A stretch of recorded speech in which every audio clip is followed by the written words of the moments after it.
నమస్తే అండి. ఈరోజు మనం క్యాప్సికమ్ బీన్స్ కర్రీ చేసుకుందామండి. చాలా టేస్టీగా ఉంటుంది. ఇది రైస్లోకైనా పులకాకి చపాతీకైనా చాలా టేస్టీగా ఉంటుందండి. నేనైతే పావు కేజీ బీన్స్ అండి, పావు కేజీ క్యాప్సికమ్, 2 ఉల్లిపాయలు, పచ్చిమిరపకాయలు తీసుకున్నానండి.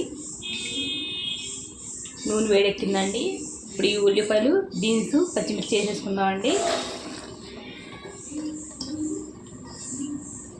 నా పద్ధతి అయితే నేను చాలా సింపుల్గా చేసుకుంటానండి వంట. ఉల్లిపాయలు వేగేటప్పటికి టైం తీసుకుంటుంది. తర్వాత బీన్స్ వేసుకుంటే ఇంకా టైం పడుతుందండి. 2 కలిపి వేసుకుంటే త్వరగా మగ్గిపోతాయి. ఇప్పుడు ఉప్పు వేసుకుందామండి. రుచికి తగినంత చూసుకొని వేసుకుందామండి. మళ్ళీని పసుపు అండి, బాగా కలిపేసుకుందామండి.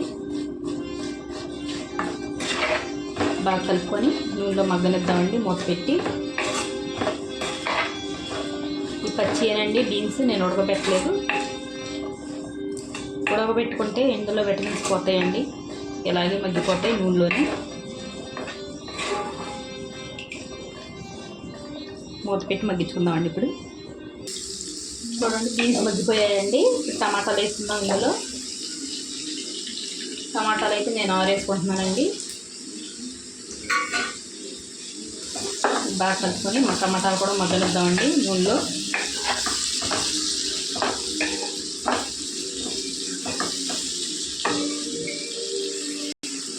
చూడండి టమాటాలు మెత్తబడిపోయాయండి. ఇప్పుడు మనం క్యాప్సికమ్ వేసుకుందామండి. క్యాప్సికమ్ అయితే తొందరగా ఉడికిపోతాయండి. మళ్ళీ లాస్ట్లో వేసాను నేను. బాగా కలుపుకొని ఇవి కాసేపు ఉడకనిద్దామండి నూనెలో.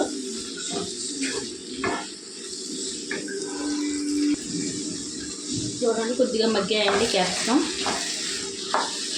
ఇందులో కొద్దిగా మనం పచ్చి మసాలా వేసుకుందామండి. ఒక స్పూన్ అయితే సరిపోద్దండి. మసాలా ఇందులో వేసుకున్న టేస్ట్ చాలా బాగుంటుందండి. పచ్చి మసాలా బాగా కలుపుకొని కొద్దిగా వేగనిద్దామండి. మసాలా వాసన పోయే వరకు వేగనిస్తే పచ్చి వాసన మసాలాలోది బాగుంటుంది. మూత పెట్టి వేగనిద్దామండి.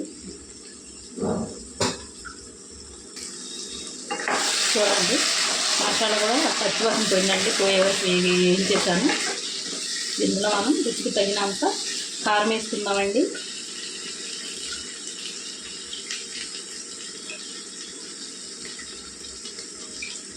నేనైతే 2 చెంచాలు వేసానండి. పచ్చిమిరపకాయలు కూడా వేసుకున్నాం కదండి, ఒక 5. ఈ కారం సరిపోద్దండి, చూసుకొని వేసుకోవాలండి.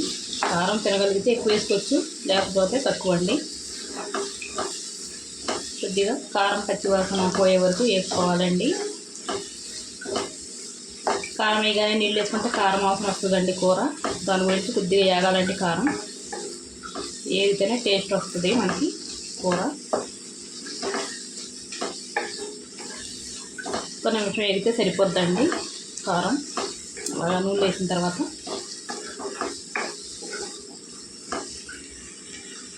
గ్లాసు నీళ్ళు వేసుకుందామండి. మనం పెద్ద గ్లాసు, మనం మంచినీళ్ళు తాగుతాం కదండి, ఆ గ్లాస్ అయితే సరిపోద్ది. బాగా కలుపుకొని ఇప్పుడు ఉప్పు చూసుకోవాలండి. ఉప్పు చూసుకొని సరిపోతే ఇంక వేసుకుందాం, లేకపోతే అదే ఉప్పు సరిపోద్ది. చూసుకొని వేసుకోవాలి. బాగా కలుపుకొని మూత పెట్టి వండుకుందామండి.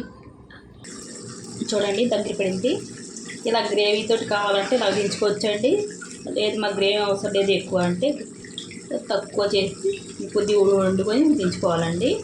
చాలా టేస్టీగా ఉంటుంది, చాలా బాగుందండి. నాటు టమాటాలు ఉంటాయి కదండి, చాలా టేస్టీగా ఉంది కూర. ఇప్పుడు దొరుకుతాయి కదండి నాటు టమాటాలు. ఎలా వండుకున్నా చాలా టేస్టీగా ఉంటుందండి నాటు టమాటాలు. ఈ కూర వేసుకొని మనం మాంసం కూర కూడా అవసరం లేదండి మనకి, అంత రుచిగా ఉంది ఇది. ఇంకొద్దిగా దగ్గర అయిన తర్వాత చూపిస్తానండి మీకు. చూడండి దగ్గర పడిపోయింది. ఇప్పుడు స్టవ్ కట్టేసుకుంటే ఇంకొద్దిగా చల్లారితే ఇంకొద్దిగా చిక్కగా అయిపోద్దండి కూర. అంతేనండి, ఎంతో టేస్టీ అయినా క్యాప్సికమ్ బీన్స్ కర్రీ అండి. ఒకసారి మీరు ట్రై చేయండి. వీడియో నచ్చితే లైక్, షేర్, సబ్స్క్రైబ్ చేసుకోండి.